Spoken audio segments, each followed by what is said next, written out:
Our overall life satisfaction is heavily determined by the quality of our relationships. And no matter how much work we have done on ourselves, relationships will always be the ultimate litmus test. I mean, so many of our issues only come up within the context of a relationship because that's where they were created. And there's a theory referred to as attachment theory, which basically suggests that our style of attachment within our adult relationships is very much established in childhood, dependent on the environment and the level of care that we received. So, in other words, if we grew up in a very stable environment where we felt very secure, very nurtured, then we're going to assume that the world is a very safe place, and consequently, we will find it easy to enter into healthy relationships. However, if we grew up in an environment that was unstable, or where we felt unsure of ourselves, or where our needs weren't always recognized or met, then we have a different view of relationships, and we tend to go one of two ways. We tend to be very insecure and really not trust relationships and really want to hold on tight to a person and control them, or we become avoidant. We tend to assume that we don't really need relationships, and we keep up a defense, a wall between ourselves and anyone else that we enter into a relationship with.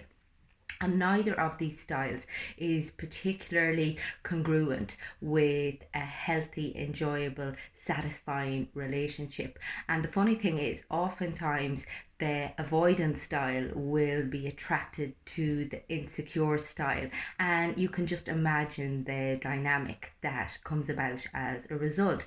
So you have one person that is always feeling insecure, always looking for more reassurance. And then you have the avoidance style that is basically feeling very claustrophobic, feeling very suffocated, very frustrated. And I suppose the more insecure type then feels more and more aggravated and gets more and more aggressive in their push for the reassurance that they're looking for. And consequently, the avoidance style pulls away even further.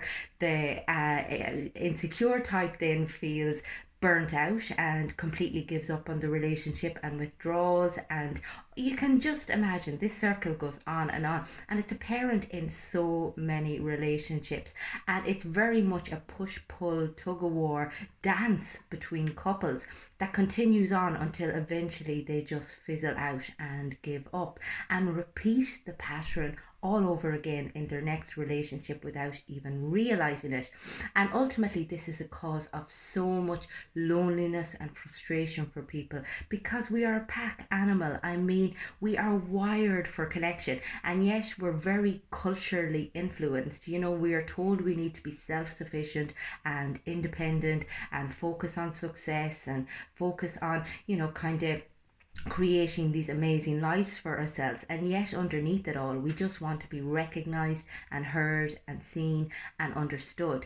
And it is possible, if you get a better understanding of your own attachment style, the reason why you engage a certain way in your relationships, and indeed in your relationships outside of your romantic relationship. I mean, your attachment style impacts the way in which you interpret the entire world and can very much influence your work engagements and relationships with your friends. So it's really worth getting to know yourself a little bit better, becoming aware of what your needs are and how realistic and appropriate those needs are, and also understanding your partner. We tend to assume that we deserve to be seen by other people and that we need to be seen and recognized, but we don't always put the effort into recognizing another person. And for a relationship to work, you need to pull away from this criticism, blame, cynicism, kind of always pointing the finger mindset. And you need to move into a place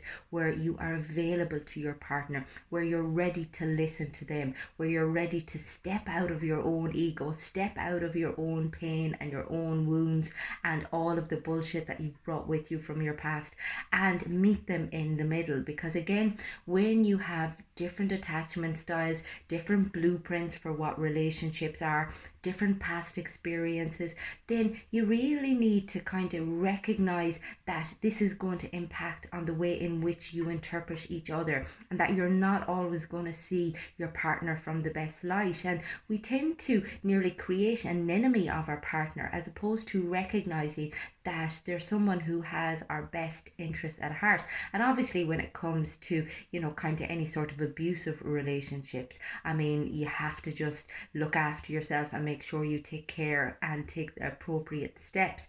However, in relationships where it's just that you can't seem to communicate, you can't seem to find middle ground, but there's still an awful lot of love and respect there, and a desire, a willingness to actually kind of last it out, and to have a really good connection and to have that level of depth. But again, it's all about being accessible to each other. It's all about being responsive to each other. Again, we oftentimes bid for a response from our partner very tentatively.